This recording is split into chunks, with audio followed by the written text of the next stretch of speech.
Athanasius Bregelman, president of the college from 1942 to 1954, and Sister Bernice Bregelman, who taught scripture and other classes at the college from 1941 to 1972. The Catholic Studies program is guided by the conviction that Catholicism is one of the world's great monuments of human flourishing. And the lecture series furthers the program's mission by inviting informed and engaging speakers to address topics on relevant issues relevant to church, academy, and the society.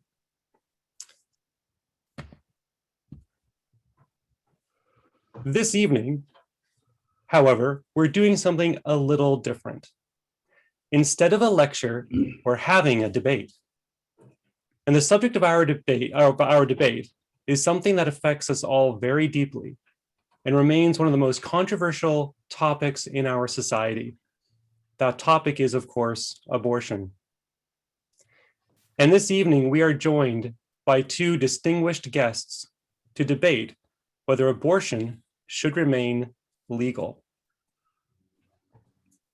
Our first speaker is Stephanie Gray Connors, an international pro-life presenter originally from Vancouver, Canada, who has traveled North America, Central America, and Europe, speaking almost 1,000 times over 2 decades to vast and varied crowds, including medical, legal, political, and university audiences. In 2017, she spoke for the series Talks at Google, presented at Google headquarters in Mountain View, California, on the topic, abortion, from controversy to civility. The YouTube recording went viral and is part of the 200 popular uploads out of more than 4,000 talks at Google.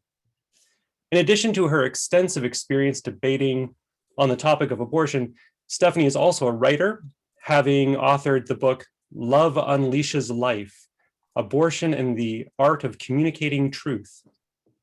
She holds a Bachelor of Arts in Political Science from University of British Columbia in Vancouver and a certification with distinction in healthcare ethics from the National Catholic Bioethics Center in Philadelphia. To learn more about Stephanie, please visit her website at loveunleasheslife.com. Welcome, Stephanie.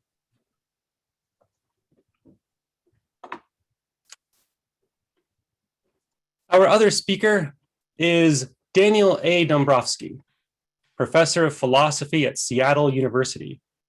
He is the author of 20 books and over 170 articles in scholarly journals in philosophy, theology, classics, and literature. Among his books are Rethinking the Ontological Argument, a neoclassical theistic perspective with Cambridge University Press in 2006, Contemporary Athletics and Ancient Greek Ideals, University of Chicago Press, 2009, and Whitehead's Religious Thought, From Mechanism to Organism, From Force to Persuasion, SUNY Press, 2017. And perhaps most relevant for tonight's topic, he is also the author of A Brief Liberal Catholic Defense of Abortion, published with University of Illinois Press in 2000.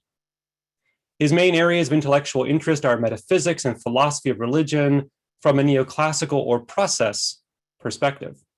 He's also the editor of the journal Process Studies. Dan has a website too, I suppose, if you count his faculty site at Seattle University. And so I direct you there if you want to get to know more about Dan. And so welcome, Dan. Okay. So now, before we begin, I would just like to go over the format for the debate. Each speaker will have 15 minutes for an opening statement, followed by a 10-minute and then a 5-minute response, with approximately 30 minutes for questions and answers from registered participants. The event will be moderated by me, who will keep track of our time and field questions. Questions can be posed at any point during the debate using the Q&A feature at the bottom of your screen. I'll be moderating the questions as they come in and will pose them to our speakers during the Q&A portion of the event. And I ask you, please keep your questions and comments respectful. let's prove that we can indeed have a civil debate on this controversial topic. And so at this time, let's start the debate. And so I'd like to invite Stephanie to begin with her 15-minute opening statement. Thank you so much, Kevin, and all of you for tuning in. Tonight, we're asked the question, should abortion remain legal? I am taking the pro-life position that it should not be legal. And I want to admit up front that defending that position is difficult to do. Now, it's not difficult because I lack robust argumentation or evidence to back up my claims, but rather I would suggest it is difficult to defend my position because in some way, all of us are connected with abortion. The reality is that with thousands of abortions every day in America, approximately 1 million every year, and tens of millions since it became legal here in America in the 1970s, all of us likely know someone who's had an abortion, perhaps we ourselves, perhaps our mothers, our sisters, our girlfriends, our friends, our cousins, and so forth. And when we know people who've had abortions, it may cause us to resist anyone who is critical of abortion and the position that they claim. And so what I'd like to do is address that right up front by asking the following questions. Are any of us perfect? And I think we all know the answer is no. Another way of asking that would be, have we all committed mistakes? I think we know the answer to that is yes. Another question to ask is this: long term, don't we all appreciate learning from our mistakes rather than repeating them? I think the answer we know is yes. And finally, is it possible to condemn an action without condemning a person? And again, I think we know the answer to that one is yes. For example, imagine you have a friend who happens to text and drive, and as a result of that gets in a car accident and kills 2 innocent people. Would you support texting and driving because your friend did that? No, I don't think so. Would you in fact condemn the texting and driving your friend did because you saw it was destructive to human beings' lives? I think we know we would. And yet, would we condemn the friend even though we condemn the friend's behavior? And I think there the answer is no, we wouldn't condemn the friend. In all likelihood, we would feel profound sympathy and empathy for our friend, knowing that they have to live with the guilt for the rest of their lives that they made a choice that had a disastrous impact on other people's lives. And that simple thought experiment helps us see that we can condemn an action without condemning a person. And so as I condemn the action of abortion tonight, and as I make a defense for why it ought to be illegal, please do not confuse anything I'm saying with a condemnation of the people themselves who have had an abortion, which is not something that I am doing this evening. If we go then to the debate question, should abortion remain legal? I think to answer that, we have to ask ourselves a question: what types of things do civil societies say ought to be illegal? And there are 2 well-accepted things that people say should be against the law. One is homicide and one is child abuse. That's not a controversial claim. What I'm going to show tonight is that the act of abortion is homicide, that it is child abuse. And therefore, if we believe that homicide and child abuse should be against the law, then it follows that abortion should be against the law as well. In order for me to substantiate that claim, I need to do 3 things. I need to prove that the preborn child is a human being. I need to prove that the act of abortion ends the life of that human being. And I need to establish that abortion is an example of child abuse. In terms of that first point, are preborn children human beings? To answer that, we need to ask ourselves, is a pregnant woman a human? Is her partner a human? And if the answer to those questions is yes and yes, then the only thing their offspring can be is human as well, because we know beings reproduce after their own kind. And so the preborn child of human parents must also be of the species Homo sapiens. Another question we can ask ourselves, is that embryo, even at the 1-cell zygote stage, growing? And the answer is yes. By virtue of growing from 1 cell to 2, 4, 8, and so forth, we see that the growth of the embryo indicates the embryo is alive. So not only are we dealing with someone of the species Homo sapiens, but we are dealing with a living Homo sapien who is growing. Another thing we can ask ourselves is, are human beings beings which reproduce sexually? And we know the answer to that is yes. And that's significant because science has established that beings which reproduce sexually begin their lives at fertilization or sperm-egg fusion. And so that means not only is the preborn child alive because she's growing, human because her parents are, but that preborn child begins his or her life at the moment of fertilization because she's of a species that reproduces sexually. Dr. Maureen Condemn is a scientist and medical professor who wrote an excellent paper called When Does Human Life Begin? That I want to just recommend to all of you, as she gives a very thorough explanation for life beginning at the moment of sperm-egg fusion.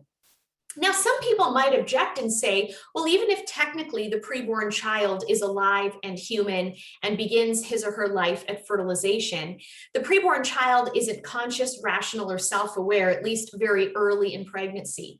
But we have to ask ourselves, is our human right to life grounded in how old we are? Or is it grounded in who we are as human beings? Preborn children aren't always rational, conscious, or self-aware. A newborn child can't comprehend like all of us can right now. Someone under anesthetic isn't conscious the way all of us are. Yet we would never kill a newborn child or someone under anesthetic because in those moments they can't currently function the way we can. And so in the same way, the preborn child, due to her age, is less developed and cannot currently function the way we can, but by virtue of being human, ought to be protected. The next point that I need to establish is not only that the preborn child is a human, but that the act of abortion kills that human. And that's very obvious when you look at abortion procedures. In the first trimester, the most common abortion is a dilation and a curettage or suction abortion, where the cervix is forced open, a suction tube is inserted, and it sucks the baby's body parts out piece by piece. The heart, which began beating at 3 weeks after fertilization, is sucked out, the arms, the legs, and so forth. Then there's second trimester abortion, which is a dilation and evacuation abortion, where the abortionist inserts forceps and similar instruments into the uterus, clamps down and pulls out whatever comes, such as an arm, inserts the forceps again, clamps down, pulls out, maybe there's a leg. Right now, I am 19 weeks pregnant. My child could legally be killed. That should horrify people. I'd be interested to know, with Dan's position that abortion should remain legal, whether he thinks it ought to be legal for me to go out tomorrow and kill my 19-week preborn child, something I would never do, and is why I'm taking the position abortion should not remain legal. Finally, civil societies expect parents to protect their children, not harm their children. If parents refuse to feed their 2-year-old, that's considered parental neglect.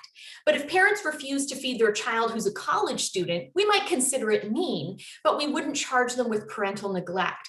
What's the difference between a child who's the age of a college student and the child who is 2 years old? The difference is one of dependency. The college student is independent and can take care of himself. The 2-year-old is dependent, and therefore that heightens the parent's responsibility. Well, like a 2-year-old, the preborn child is dependent, and that heightens the mother's responsibility. It doesn't lessen it. But because the act of abortion isn't being responsible for one's child, but instead is dismembering, decapitating, and disemboweling the body of one's child, that would clearly be a case of child abuse. So to summarize everything I've said, if we agree that civil societies ought to have laws against homicide and child abuse, then it follows that our society should make abortion illegal, because abortion is homicide on a human child who is being harmed by their parents, and therefore it should be against the law. Thank you very much.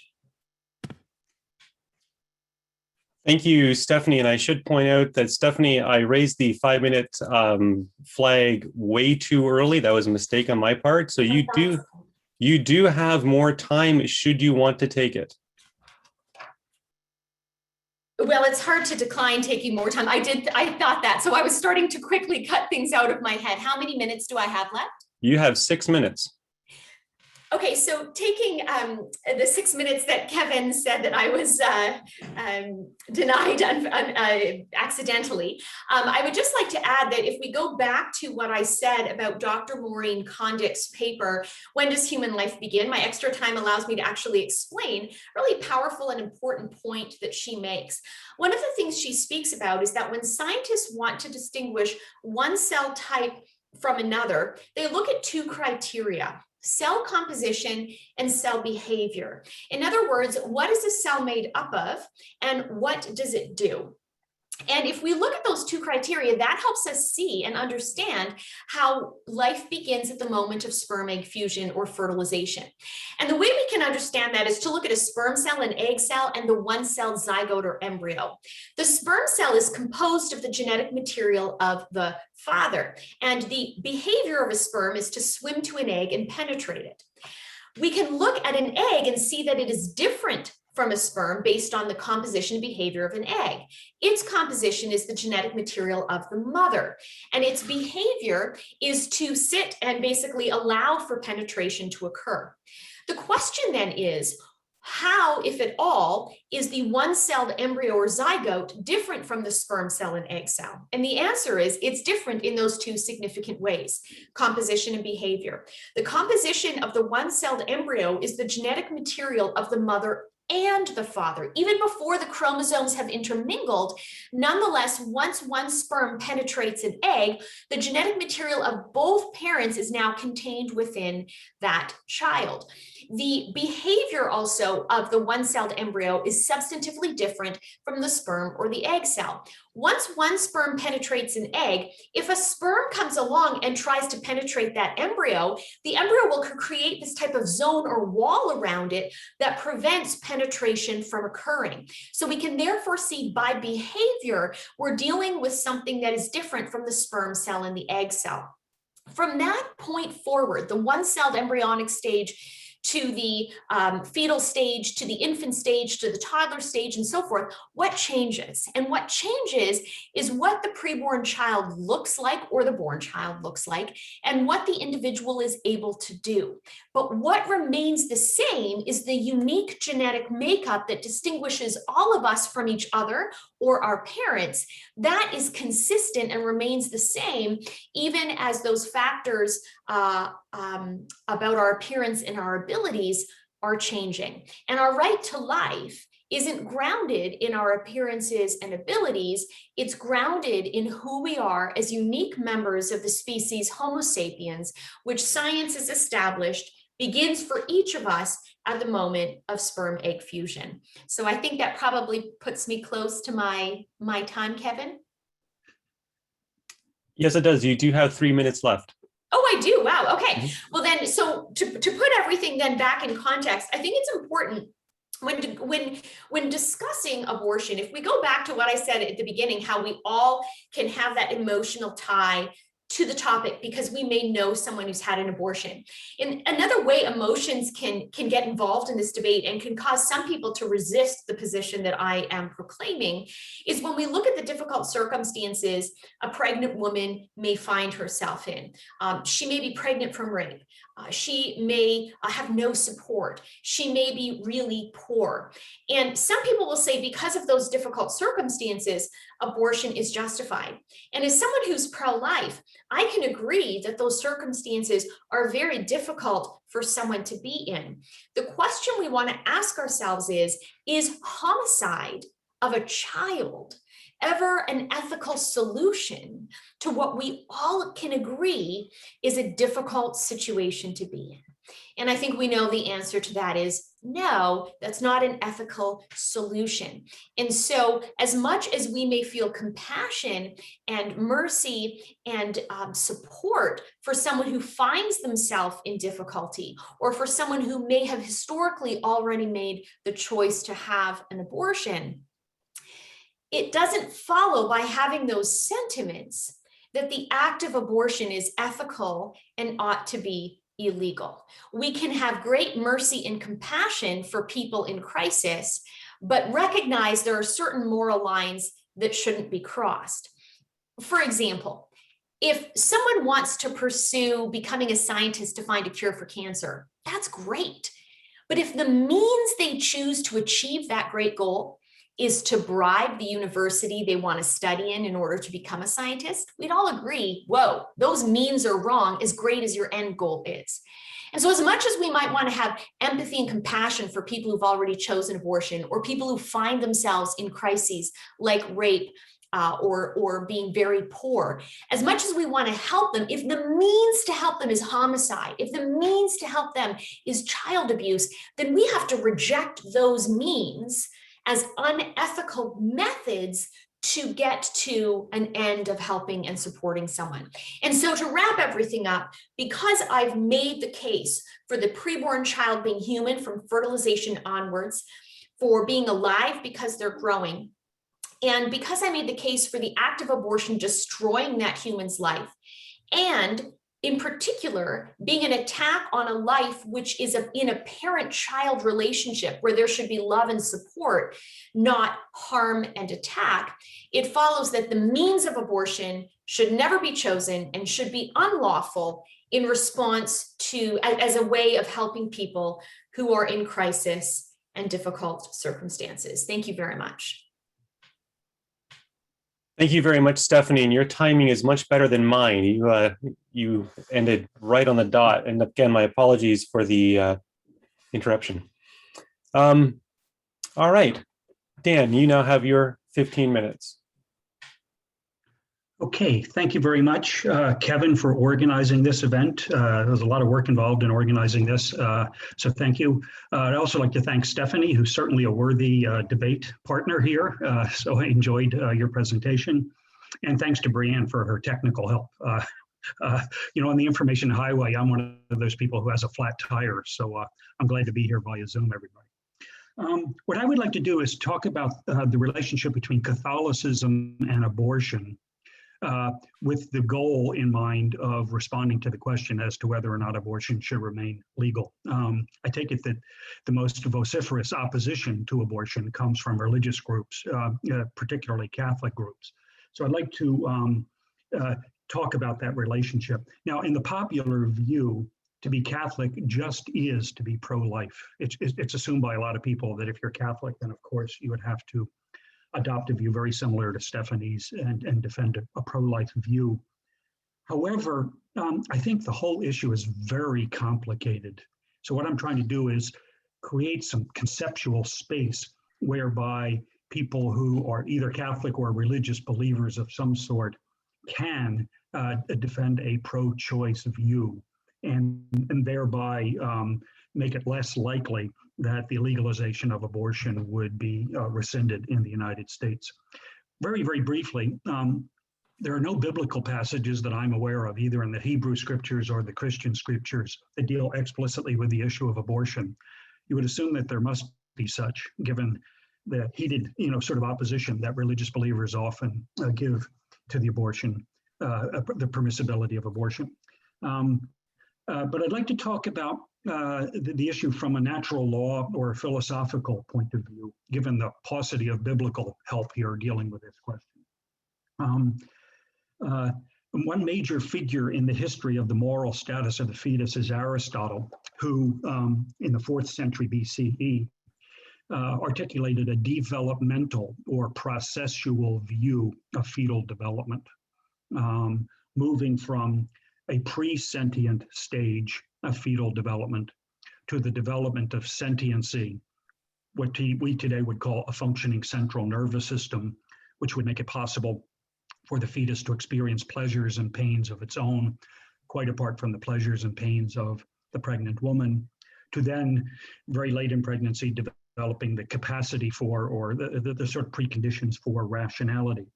Now, this view, the technical word for this view is called delayed hominization. In other words, the fetus is not viewed by Aristotle early in pregnancy as a human person, that the moral considerability of the fetus comes much later in pregnancy. Now, I think it may well be the best kept secret in the Catholic intellectual tradition that the two greatest thinkers in the history of Catholicism, St. Augustine in the 4th and 5th centuries, and then St. Thomas Aquinas in the 13th century were delayed hominization theorists. So the dominant view in Catholicism up until the 17th century was one where the fetus was not viewed as a human person early in pregnancy. And I'd like to suggest that this developmental view of fetal development is very much compatible with contemporary embryology. By the way, the concept of personhood is not a scientific term. So you'll see both Stephanie and I sort of jostling to get support from contemporary science for our views, but actually personhood is not a scientific term. It's a philosophical or theological or legal term. So I'm not viewing the fetus in the early stages of pregnancy as a person. So I think that terms like child or baby to refer to the fetus early in pregnancy are inappropriate. Now, let me fast forward a bit. I take it that the next, really significant moment in the history of the moral status of the fetus occurs in the 17th century with the development by Leeuwenhoek and others of the first microscopes and magnifying glasses. And what scientists, in scare quotes, saw when they used the first microscopes, when they looked at the fetal development in other species, was a fully developed example of the species very early in pregnancy. So in the 17th century, scientists, very often these scientists were at the Catholic University of Leuven, by the way, in Belgium, using these early microscopes, when they looked at, say, a chick embryo, saw a fully developed chicken from the very start, with wings and feathers and so on and so forth. And they inferred, or they, jumped to the conclusion that there would have to be the same sort of thing in the early development of a human fetus. The technical word for this is a homunculus, that they inferred that there was a human person gestating inside of a pregnant human from the very earliest stages of the pregnancy. Now, the scientists corrected their mistake that this is all wrong, right? The fetal development requires cell division and specialization and so on, such that it's only gradually over the course of 9 months in pregnancy that the fetus it should be seen as morally considerable. The name of this view is called immediate hominization. So I take it that Stephanie is an immediate hominization theorist. She sees a fertilized egg, a single-cell organism at the very earliest stages of pregnancy as a child. So my hope is you have some idea of where the debate is between Stephanie and I, between immediate hominization theorists like Stephanie and my own delayed hominization view, which for 1700 years or so was the dominant view in the history of Catholicism. At times I wonder if immediate hominization theorists really believe their own view. It strikes me as so implausible to think that a fertilized egg, a single-celled organism, has the same sort of moral status as the pregnant woman. In other words, this strikes me as a trivialization of the rights of the pregnant woman. And in, say, the history of Catholicism, it's worthwhile noting that there have never been funeral masses said for miscarriages, especially early miscarriages. But presumably, if you were an immediate hominization theorist, those would make sense. So I'm defending a pro-choice Catholic view where the early fetus should not be seen as a child. The central nervous system, which makes possible sentiency, develops toward the end of the second trimester and the beginning of the third trimester. And it's at that point that I think the fetus should be seen as a morally considerable being.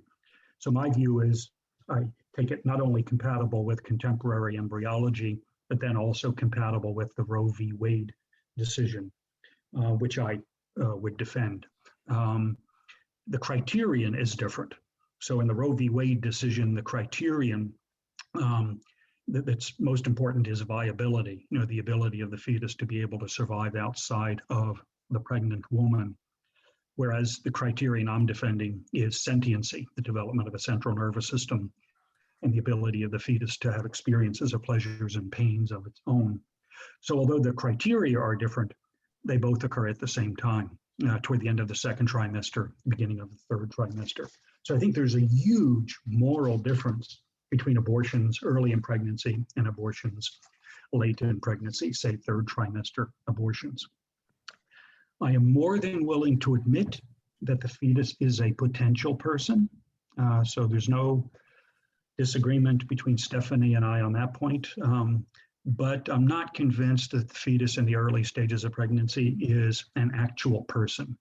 So there's a big difference between what might be the case and then what will definitely be the case. In other words, I don't think it's definitely the case that the fetus early in pregnancy will develop into a person.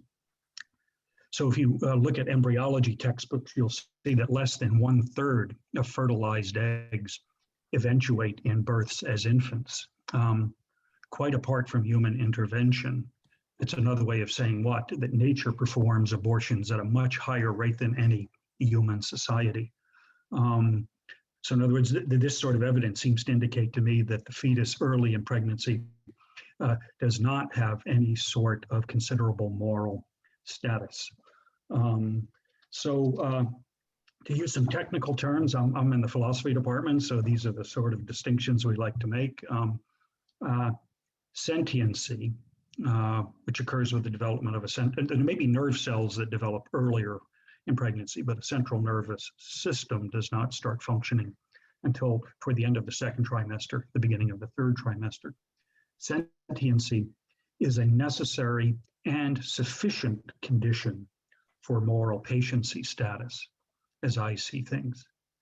And sentiency is necessary for human personhood, but it's not sufficient. Okay?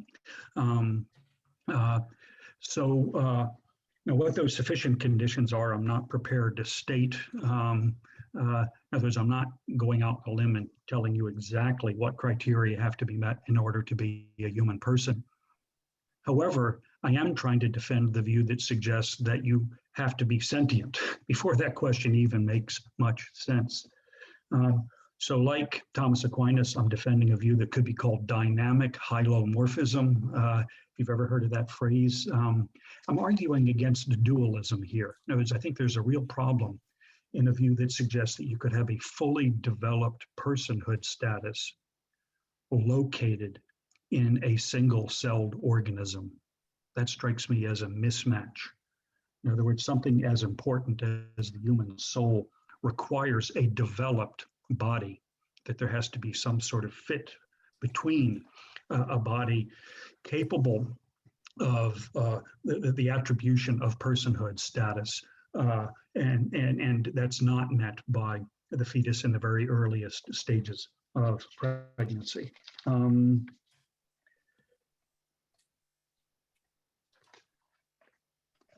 I think that regarding late-term abortions, this will be the last point I make.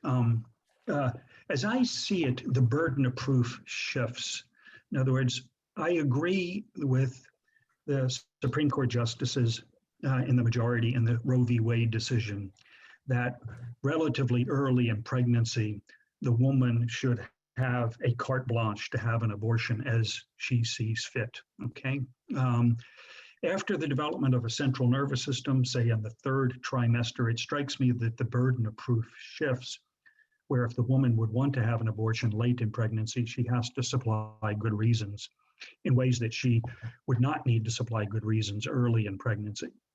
Now, I think that there are cases where a woman can meet that burden of proof. But I am trying to acknowledge a gradual transition into moral personhood status.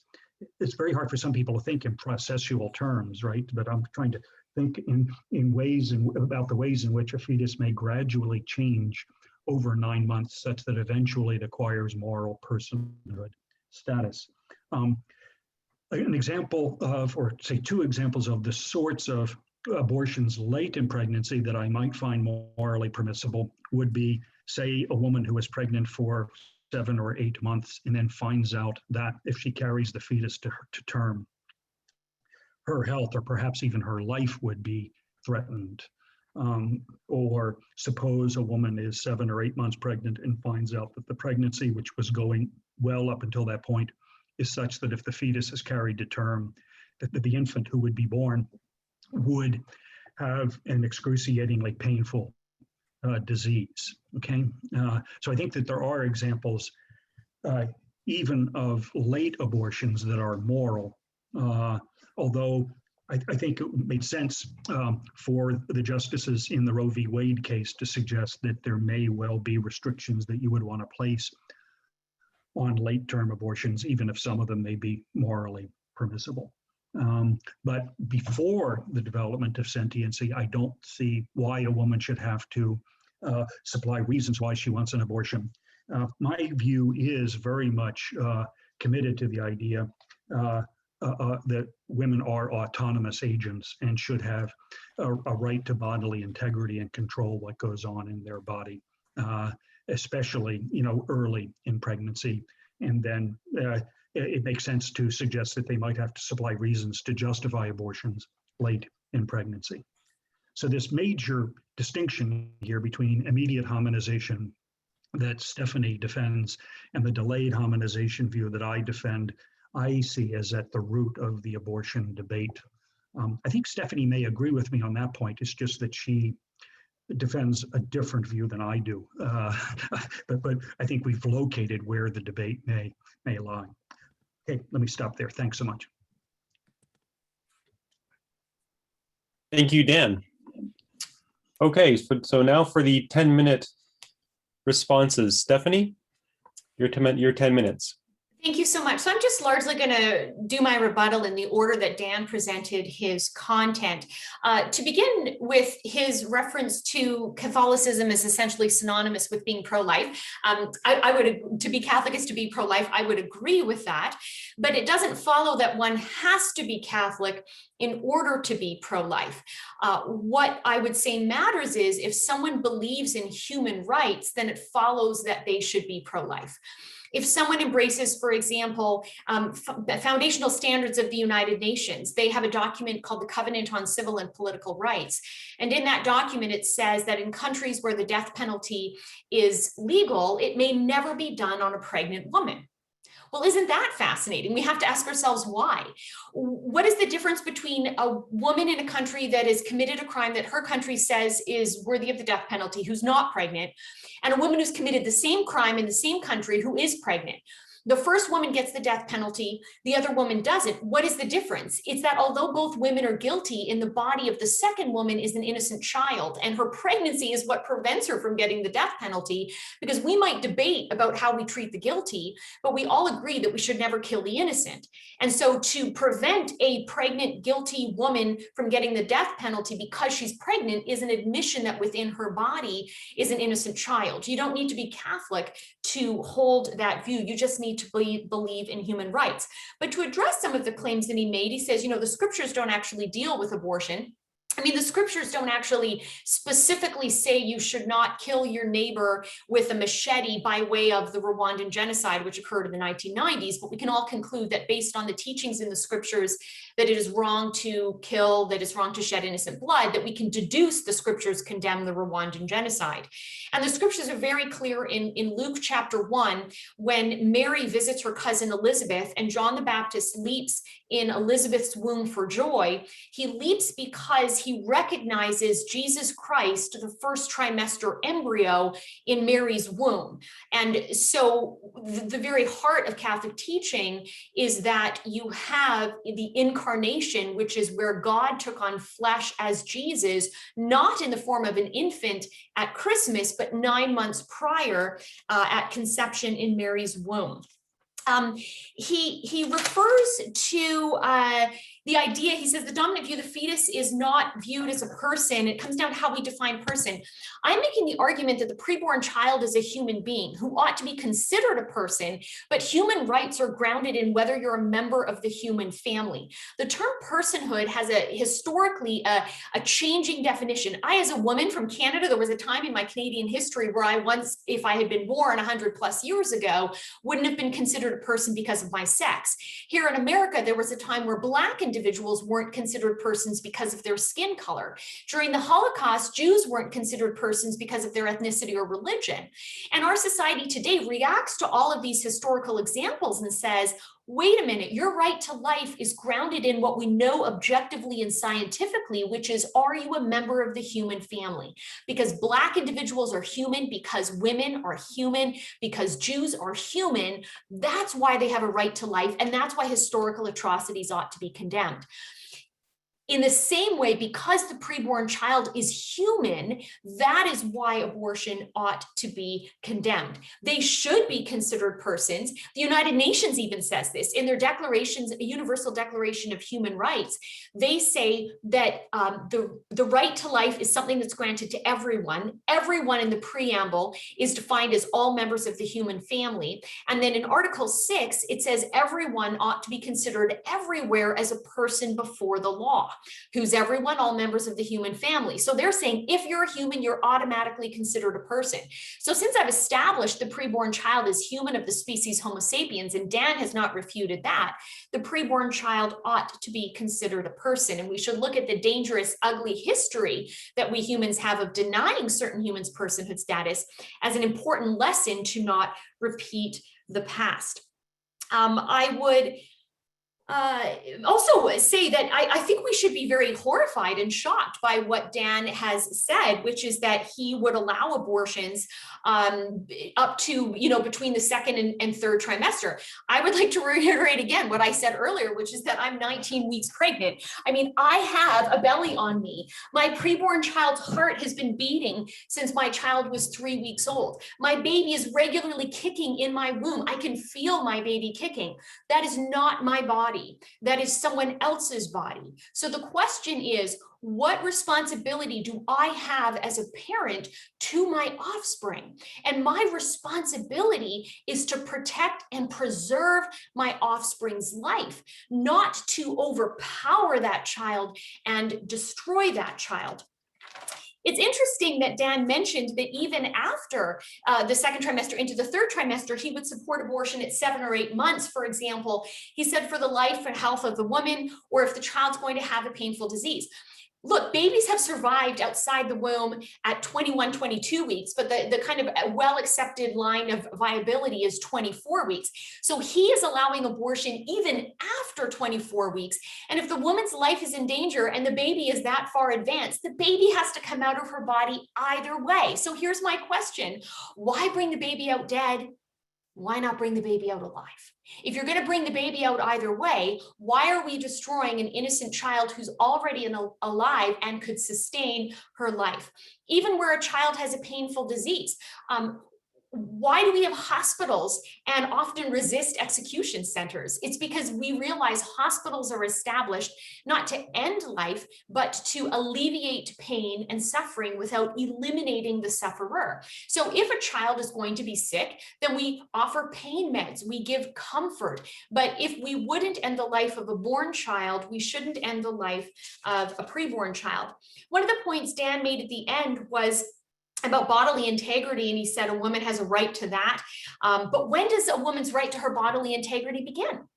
Wouldn't my right to my bodily integrity begin when I begin? So the question is, when did I begin?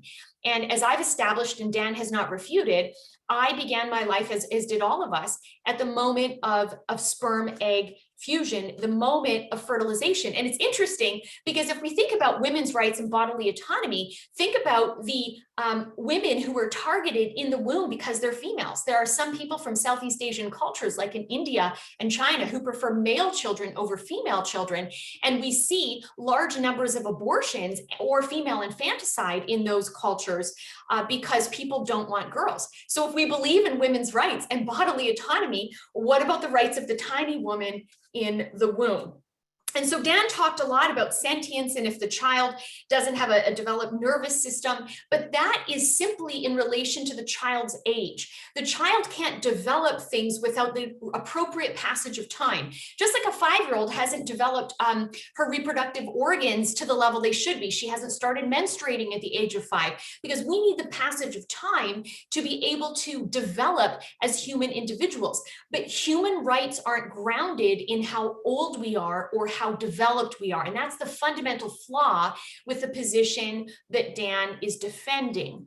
He is making the case that your protection isn't inherently tied to your existence.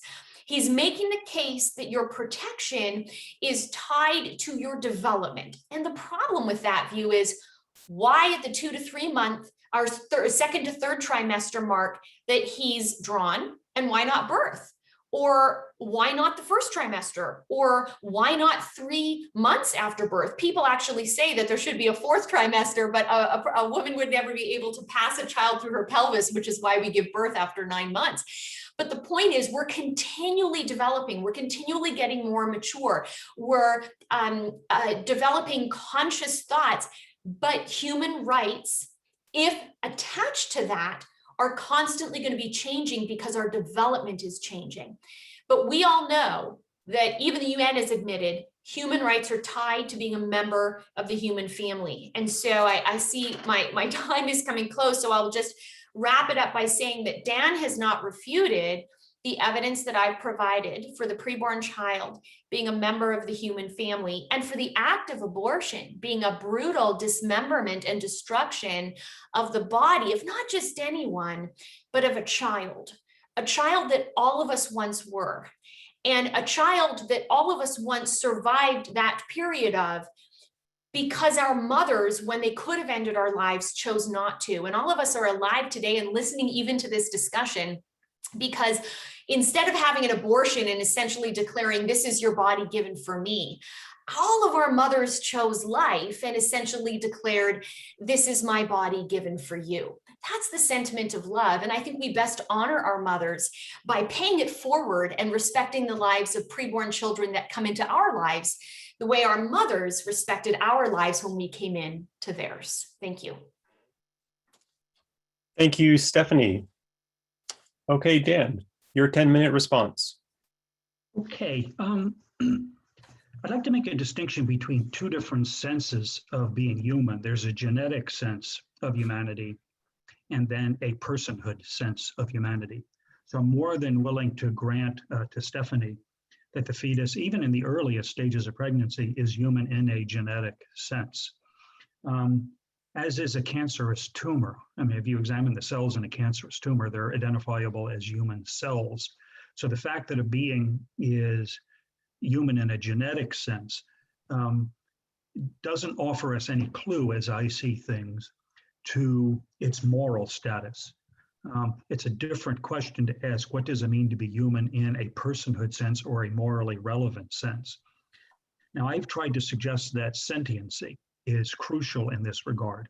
Now, you might ask, as Stephanie has asked, what's so important about sentiency? Like, why is the capacity to feel pleasure and pain so important? That's a really basic question. I'm tempted to say because pain hurts. In other words, it strikes me that it's like intuitively obvious that this is a morally relevant characteristic, that if somebody can experience pain, you never ought to inflict pain on that being unnecessarily. But it's not clear to me that a being that is not yet capable of experiencing pleasure and pain is morally considerable. It's hard for me to figure out how that being could be not only a person, but a person with as much moral worth as the pregnant woman, if it's in a pre-sentient condition. So again, I'm emphasizing a processual or gradualist, some sort of developmentalist approach to the moral status of the fetus. I wonder if I could shift gears in my remaining time in this segment and talk about topics in sexual ethics that I think are integrally connected to what one thinks about the abortion debate. So the traditional view of moral sex in Christianity and Catholicism in particular involves what? Two conditions: that it has to be within marriage and for the purpose of procreation, that these are individually necessary and jointly sufficient conditions for moral sex. It has to be within marriage and for the purpose of procreation. And what that means is that there are many examples of immoral sex, like use of contraception, premarital sex, homosexual sex, and then also abortion. So throughout most of the history of Catholicism, the reason why abortion was viewed as immoral is because to abort the fetus would indicate that the sex that resulted in the pregnancy was illicit in some fashion. It was not because the fetus was viewed as a human person, but rather because abortion was a sin of sex, like contraception or adultery or premarital sex. Actually, Augustine refers in this regard to abortion in terms of libido crudelis, like cruel lust. He had a very negative view of sexual activity. So in addition to arguing for delayed harmonization, I think it's also crucial to have a better view of sexual ethics in which we sever the connection between moral sex on the one hand and then procreation on the other. As long as those are pushed together, there is a tendency to think that there must be something really morally wrong with abortion. But if you sever the connection between moral sex on the one hand and then procreation, I think things start to look quite different. The Guttmacher Institute, is an institute that's researched a lot of things regarding sexual ethics. And apparently 98% of Catholic women of childbearing age at some point or another have practiced or would be willing to practice some sort of contraception that is at odds with the official church view. In other words, even most conservative Catholic women are at odds with this tight connection that is found in traditional views of sexual ethics between sex on the one hand and procreation on the other. I think would be much better served by having a sexual ethics that required mutual consent, but then also mutual respect or agapic respect. So the revised view of moral sex that I'm proposing is a more agapic view on the assumption that agape is the central insight of the Christian scriptures that we ought to take pretty seriously. I think this topic is worth noting, if only because, just for the sociological reason that the overwhelming majority of Catholics have no moral problems with contraception at all. And not as great a percentage of Catholics would be in favor of Roe v. Wade, but a majority of American Catholics, right, are in favor of the sort of legalized abortion that we have at present. There's a tendency, I think, to, on the part of some people, to think that, well, just the majority of Catholics are wrong on these matters, that the bishops know better than the laity does on these matters. And I'm not willing to concede that case, especially after the clergy sex abuse crisis. I think there may be something to the laity being ahead of the church hierarchy in their thinking regarding both contraception on the one hand and then abortion on the other.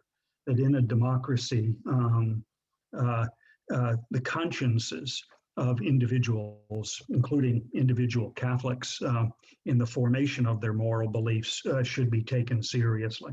I'm relying here on a thinker named John Courtney Murray that you may be familiar with, who tried to reconcile any supposed opposition between being a good Catholic on the one hand and a good Catholic in a democracy like ours on the other. Let me stop there. In my next session, I want to talk a little bit more about political philosophy, but I wanted to introduce some treatment of topics in sexual ethics because historically, opposition to abortion has been based on a belief that it was illicit sex, right? Not on the current opposition to abortion tends to make it a human rights issue, as Stephanie's, tried to do, right? But I think the negative attitude toward any sex that does not have procreation as its result is part of the intellectual background to the contemporary abortion debate. Let me stop there. Okay, thank you, Dan. All right, so now we have the 5-minute responses. Stephanie. Okay, so Dan started by distinguishing a genetic sense of are you human, and he acknowledged that he would admit that. but then a personhood sense of humanity. And then he brought up a cancer cell, basically saying that's human, and kind of leading listeners to believe that cancer cell's human, embryo's human. It doesn't mean that the embryo should be a person because the cancer cell isn't a person. But there is a difference between a part of a human and a whole human. And so the one-celled embryo, although is at a one-cell stage at the beginning of her life, is not a human part. That embryo is a whole human. That embryo does not grow into a human, does not grow into a person, but grows into an older, more mature version of herself, namely an adult. So just as a 2-year-old isn't an adult, but is a human, a one-celled embryo isn't an adult, but is a human. And we mustn't confuse parts of humans from a whole human. His emphasis of sentience, I think, compels us to realize sentience is a function that belongs to a functioner. It doesn't exist on its own. I can't say, oh, look at that sentience floating over there, right? Sentience belongs to an individual. The individual must first exist for that function, for that sentience to exist. But the individual can exist without the function. And we see that, for example, if you're under anesthetic and you aren't aware of feeling pain, but you nonetheless exist and should be protected. If you're in a reversible coma and are not aware of things, you nonetheless should be protected. If you have a rare condition like a little American girl who's actually grown up now named Gabby Gingras, who has a condition called congenital insensitivity to pain, she can't feel pain, but she still is a human and ought to be protected as such. He made the point, kind of appealing to our intuitions, that we are drawn perhaps to an idea of sentience because the thought of hurting someone is a terrible thing. And it is. We don't want to make people suffer. So it is wrong to make a fellow human suffer and experience anguish. But it doesn't follow, if someone doesn't suffer or experience anguish, that it's okay to harm them. When someone is on trial for homicide, a judge doesn't say, oh, you anesthetized your patient first? Oh, okay, well then don't worry, you don't have to go to jail because your patient didn't, your victim didn't feel anything. We might be more horrified if the victim suffered a brutal death, but even if a victim was unaware that death was being inflicted upon them, we would still consider it homicide and therefore unlawful. My point is that any definition of personhood that says you have to be human plus some criteria is going to inevitably lead to discrimination and a sense of bullying where the powerful prey on the weak and vulnerable within our species.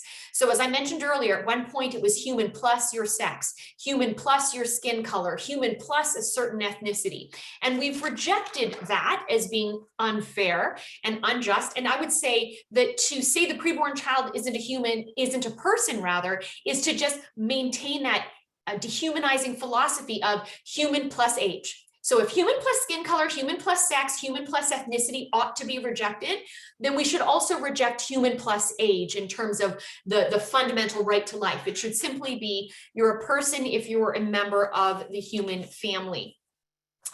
And I think I would just wrap things up, with the thought that he made various comments about, do we listen to the bishops versus the laity and bring up sex scandals and sexual morality, which really this debate doesn't give us an adequate time to address. But I would like to really go back to the idea of, I think we really have two worlds before us. And it was something I addressed in my previous remarks. It's a world that says, this is your body given for me, or this is my body given for you. Which world is a selfless world? Which is the world of agape?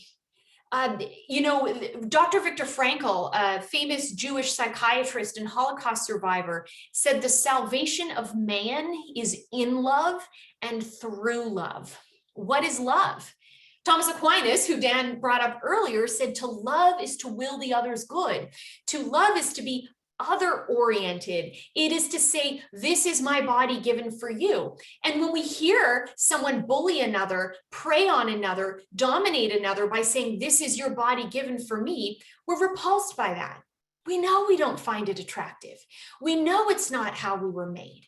We know that instead we are called to a type of love that is oriented to the other. And that's ultimately why abortion should be illegal, because it is a mother orienting herself to loving her preborn child.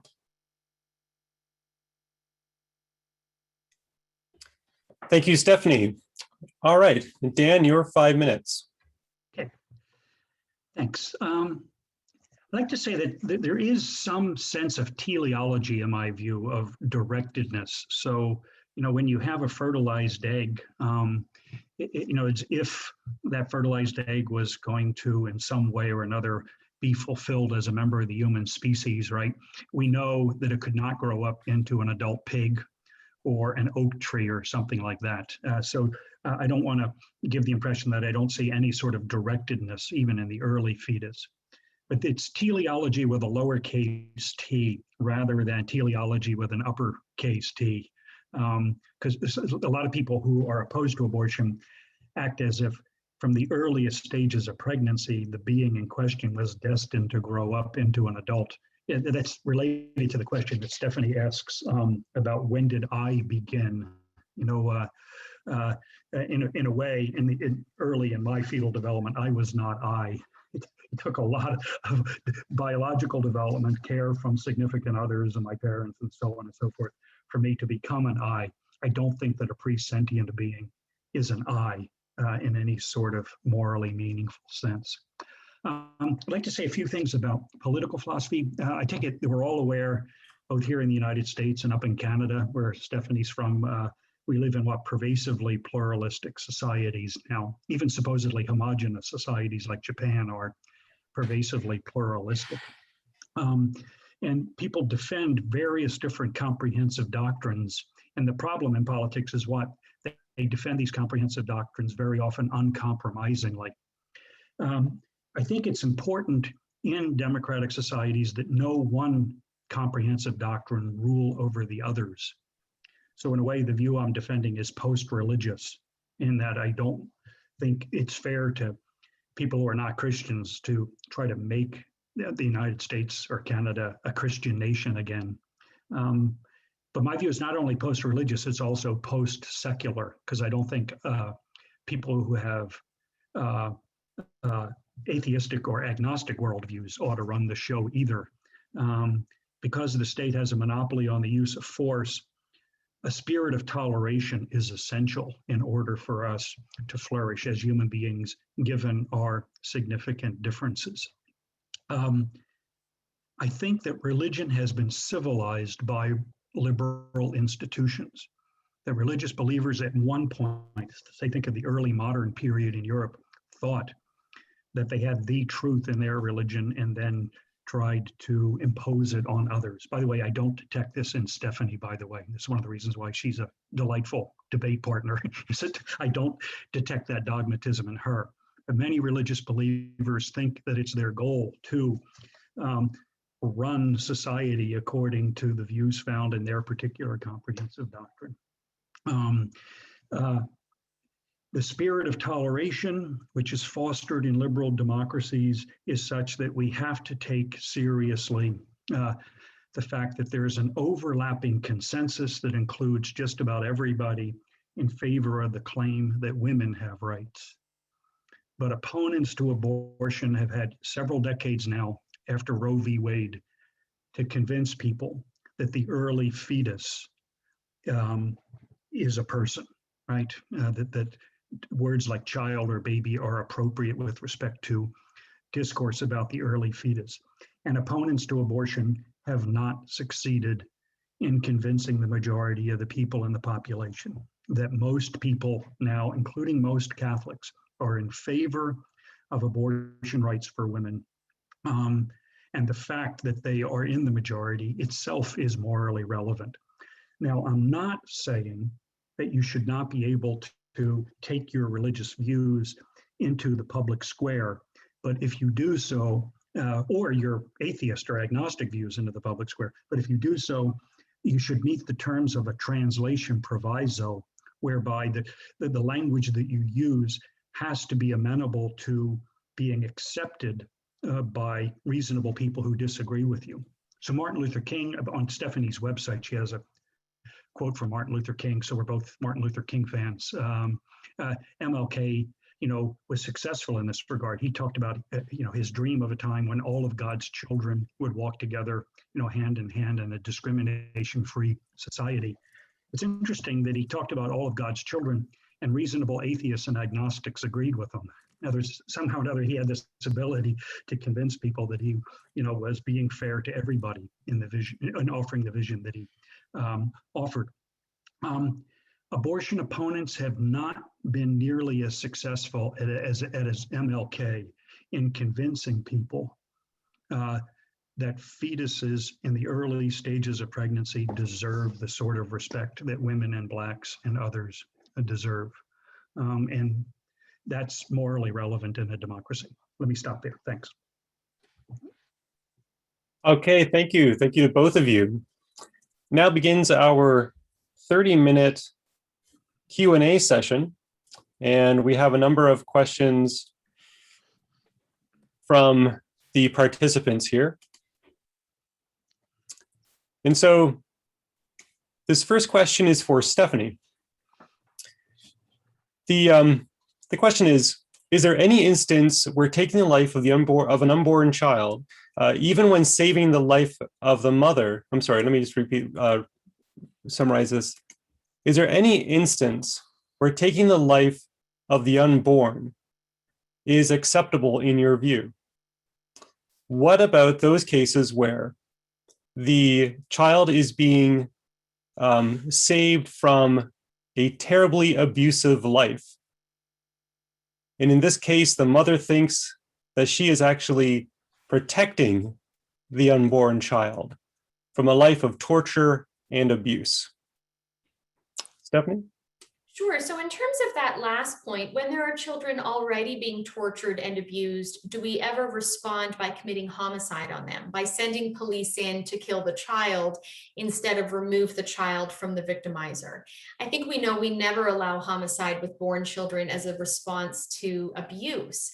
Homicide is the ultimate form of abuse. And so when we see someone could be a victim of abuse, then we don't become an abuser ourselves by committing homicide. Instead, we make sure that they are not in an environment in which they could be in danger. And quite frankly, a pregnant woman who fears her child being abused and gets help, therefore also saves herself from being in an environment where she could be harmed as well. Then in terms of whether there are any circumstances for abortion, because the preborn child is a human and abortion ends that preborn child's life, I would say that the act of abortion is always wrong.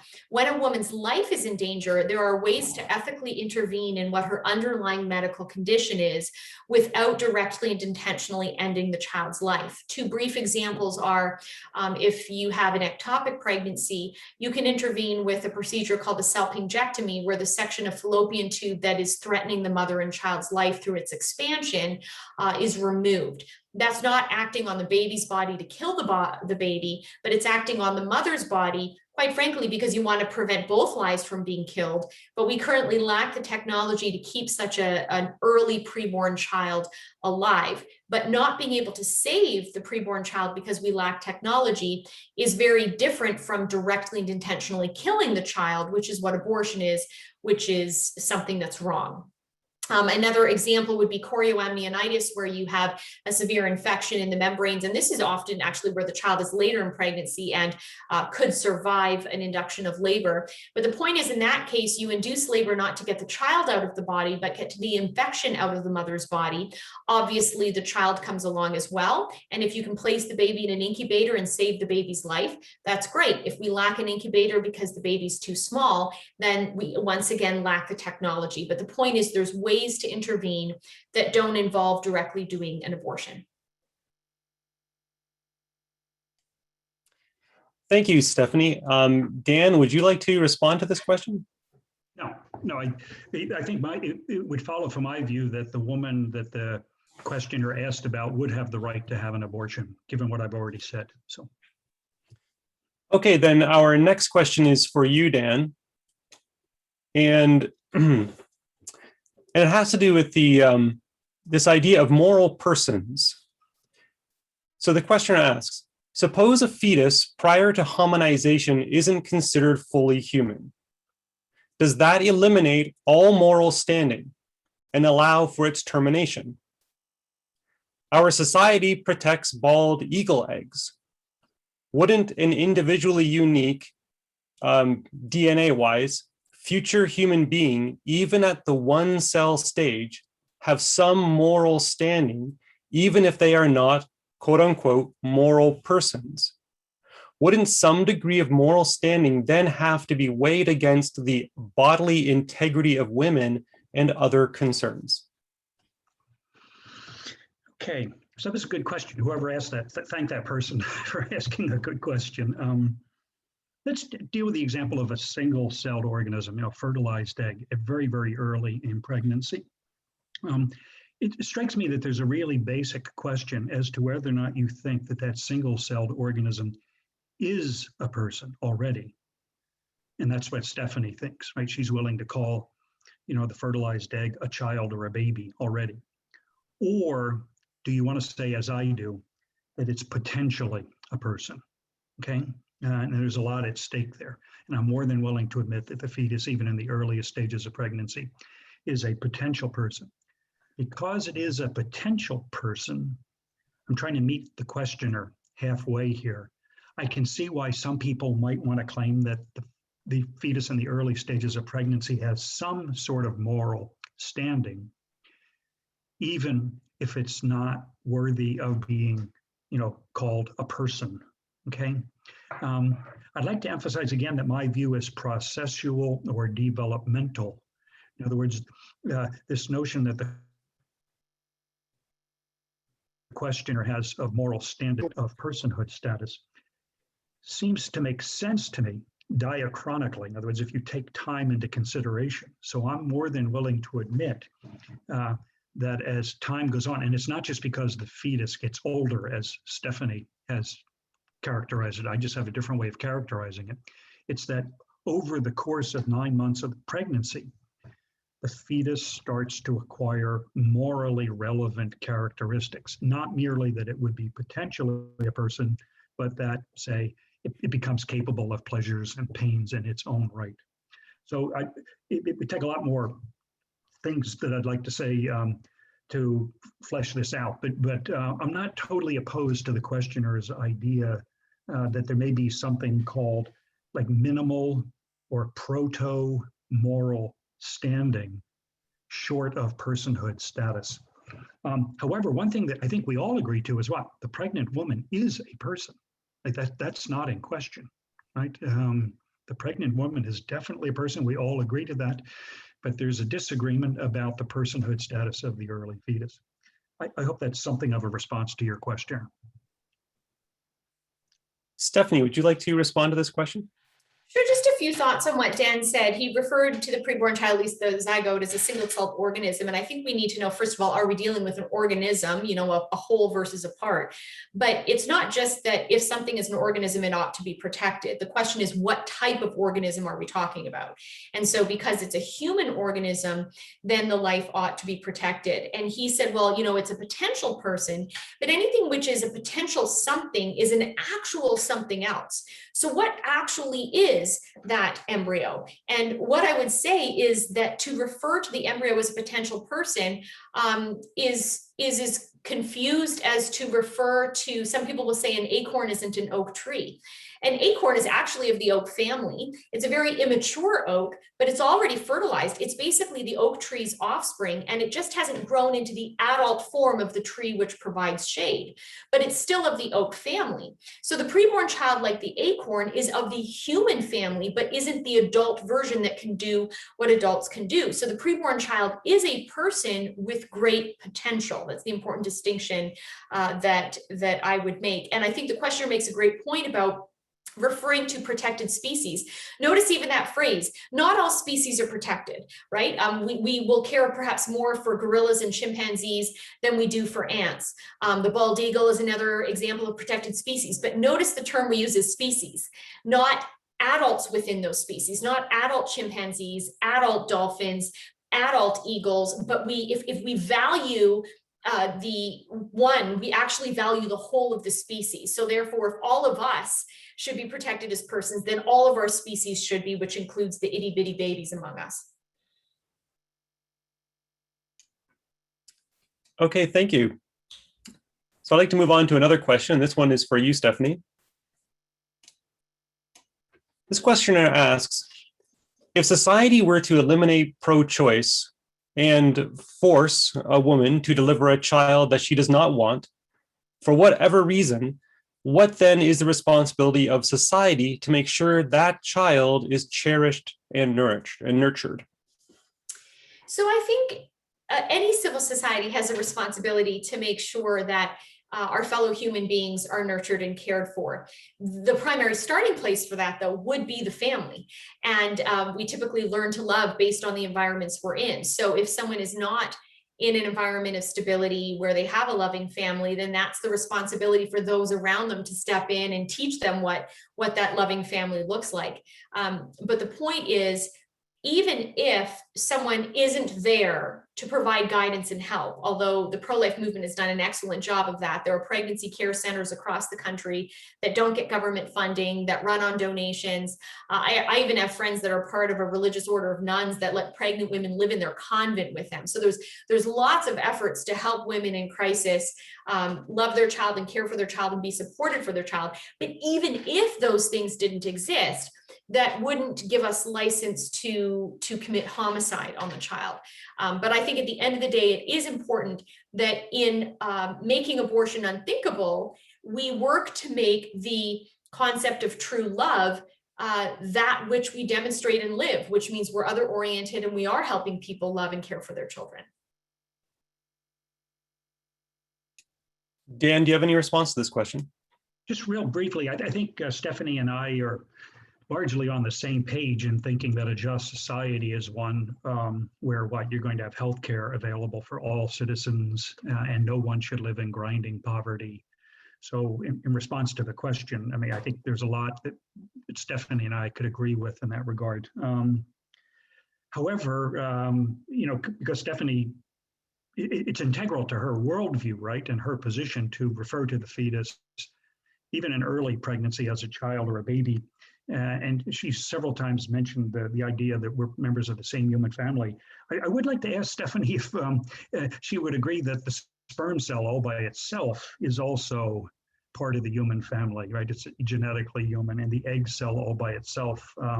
This is presumably why a lot of people, I don't know about Stephanie, but a lot of people who are opposed to abortion are also opposed to contraception. It has something to do with this human family stuff. And if something is genetically human, then automatically, it deserves moral respects. So I'm wondering about what Stephanie would say about the sperm cell or the egg cell all by itself.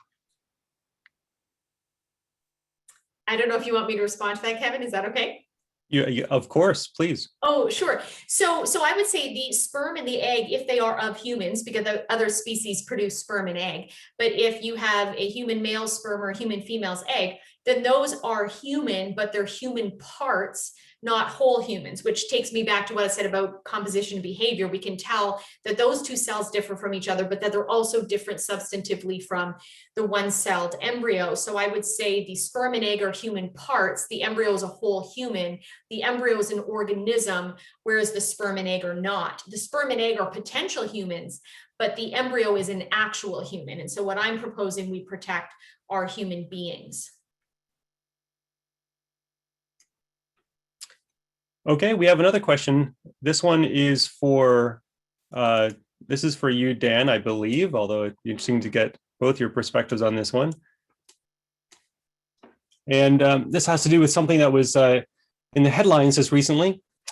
The journal Nature, just this week, researchers announced fully growing mice in artificial wombs with the possibility and aim of developing human artificial wombs.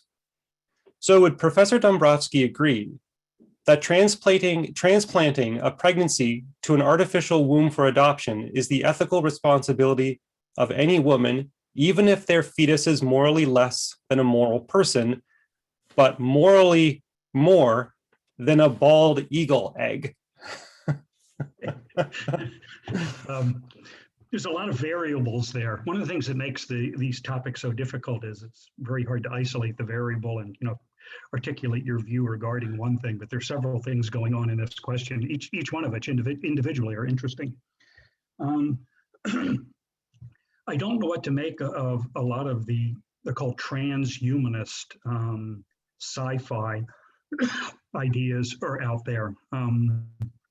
To take two examples outside of abortion and sex, like when we hear that medical science has developed to the point where somebody can get a replacement heart, I think our intuition suggests that this is wonderful and we're not bothered by that. But when you hear, in some sci-fi novels, which may well be on the horizon, I don't know, that, we might eventually have a brain transplant or have minds that will all be connected on the Wi-Fi. For some reason or another, I think of dystopias rather than utopias in our future if we go that route. This idea that maybe, I have read some feminist utopian literature that suggests that women will be liberated only when they're extricated not only from the exclusive control over child, doing all the work with child rearing, but then also childbearing. So there are feminist novels out there suggesting that maybe a fetus could be gestated for 9 months in a vat. Okay, I just don't know what to make of that stuff. I just as an initial response, I get skittish about these transhumanist supposed utopias that come through technology. I think they have the potential to be dystopias. So I think that's part of the question, right? There's something to do with gestating, outside of the womb in some technological, in some vat or whatever. And I don't know what to say about that, but my initial reaction, sort of a knee-jerk reaction, is just to make me skittish. Stephanie, do you have a response? Sure. So when it comes to artificial wombs, in a sense, artificial wombs already exist, and they're called incubators, and it's where we place premature babies if they're born at 24, 23, or 21 weeks. The question is, what if we could develop some type of incubator that worked before that worked even from fertilization onwards? And I think that question, if it were to indicate a real possibility, creates a real dilemma for people who support abortion, because it seems reasonable that if you don't want the baby in your body, you don't even consider it a baby, then fine, give it to me and I'll put it in this artificial womb. And my sense is most abortion supporters would be uncomfortable with that, because they know eventually that baby's going to grow in the artificial womb and come out and will be their genetic offspring. So it goes to show kind of intuitively, we know that the child already exists. And the question is, are we going to be willing to provide that environment for the child? I will say that were we to be able to develop a type of artificial womb that goes earlier than the incubators we have, my position is those should only be used as a last resort, just as incubators are only used as a last resort. That human beings, as we've seen from this year of lockdown, are communal creatures, that we are made for relationship, and it is best for the preborn child to be nurtured in the body of her mother, unless the body is not able to do that, which is why you sometimes get premature births. But I don't think that artificial wombs, if they're created earlier, are something that we should default to. And just one other point I want to address that came to mind that Dan had said earlier that I neglected to respond to, but it's very important for me to respond, is he kind of mentioned that if we really thought the child in the womb, especially early in pregnancy, was human and a person, with miscarriage, we would have funerals and we would treat that life as such. My first child before this pregnancy was a miscarriage. The baby died at 7 weeks pregnancy. I miscarried my child at home, and my husband baptized our child. We named her Latifat Judah. We had a funeral and we had a baptism, or he baptized her. We had a funeral and a burial. So there are people, I'm not the only one in my circle of friends who's done that. There are people who truly respect the preborn child with our actions as consistently as our words.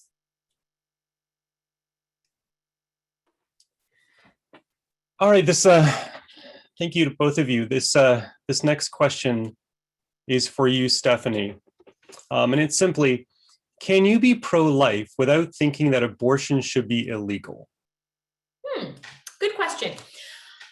I would say that to be pro-life is to acknowledge that abortion is a human rights violation, that it ends the life of an innocent human being who has that right to life. And that right is unjustly taken from them. And therefore, if that's the view one holds, the logical conclusion is any civil society that embraces any type of law, unless we live in a lawless society, would acknowledge there are certain things that ought to be unlawful. And we may not make everything unlawful, especially if it's a choice that one makes that only affects themselves. But generally, laws are created to protect people where things of theirs can be taken from them. We have laws against stealing because my property is my right to own. We have laws against homicide because my life is my right that you don't have a right to take from me. So if that is our reasoning for being against abortion, the preborn child has life that's theirs that can't be taken from them by an external party, then the logical conclusion to that view is it also therefore ought to be illegal because the law should reflect what's true, just, and good, and should protect innocent people from having that which is theirs taken from them.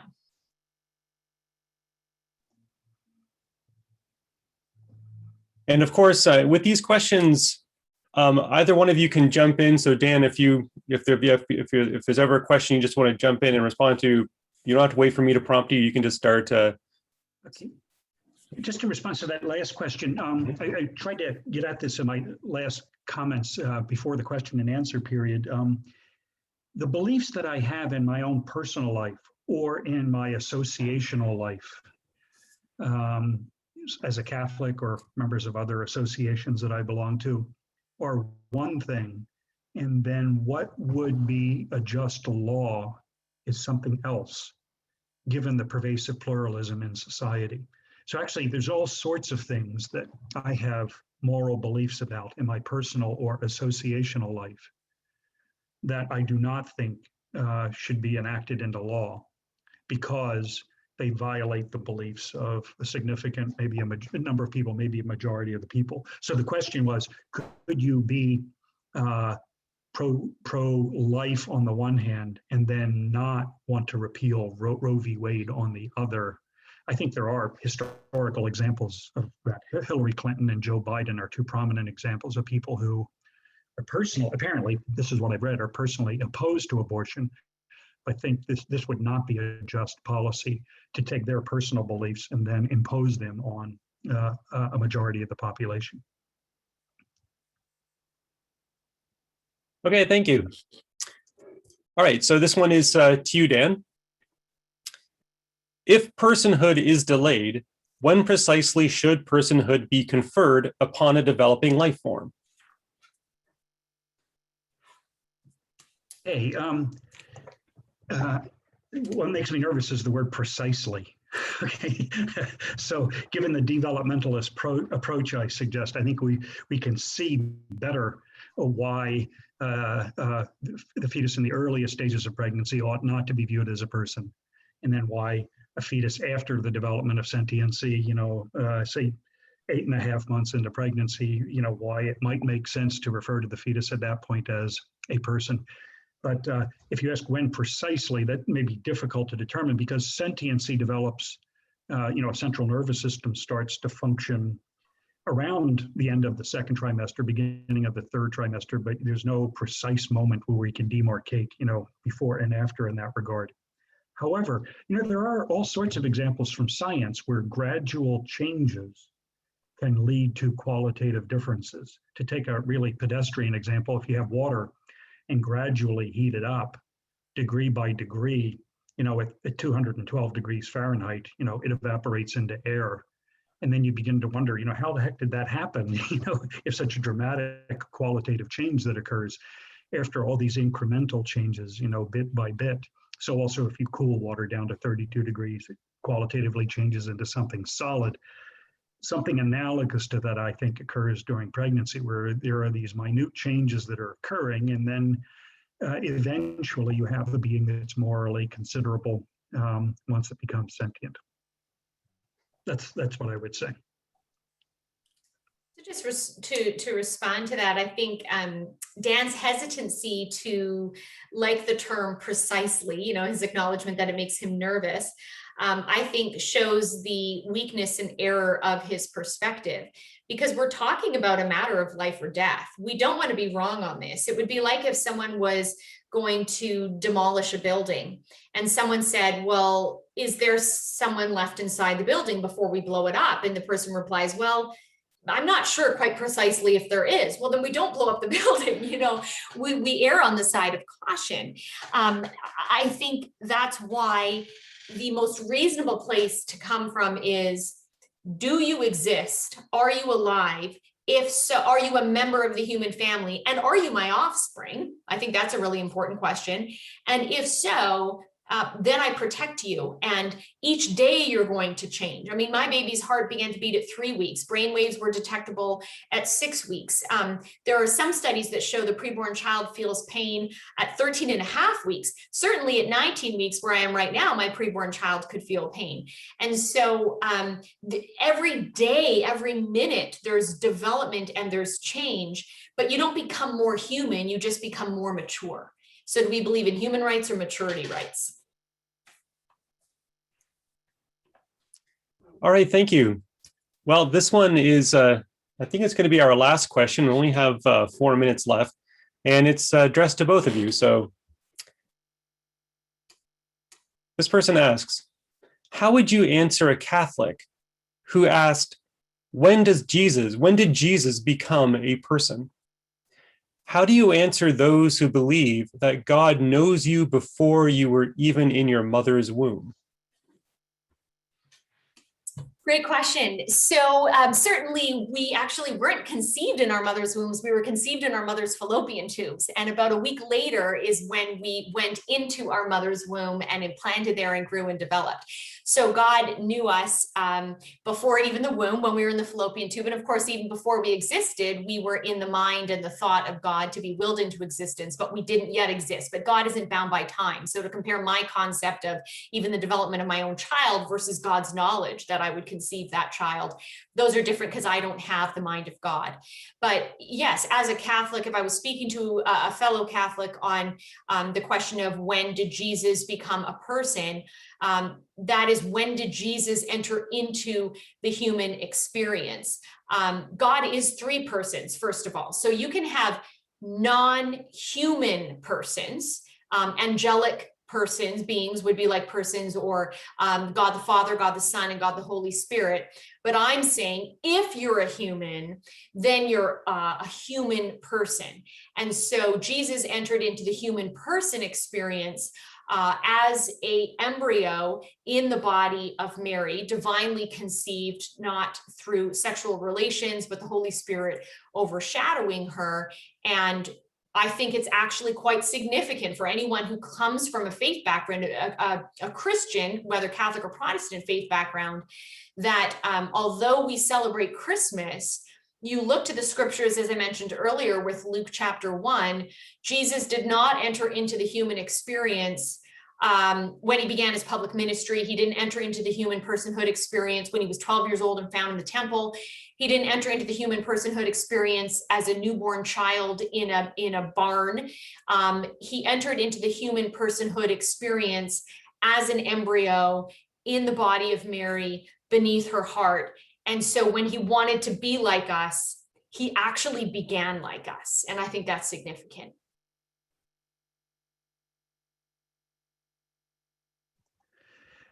Yeah, I've been to Nazareth, and on Stephanie's view, that's presumably when Jesus's life would have begun, and it was a wonderful place. But I don't know if I quite agree with that view.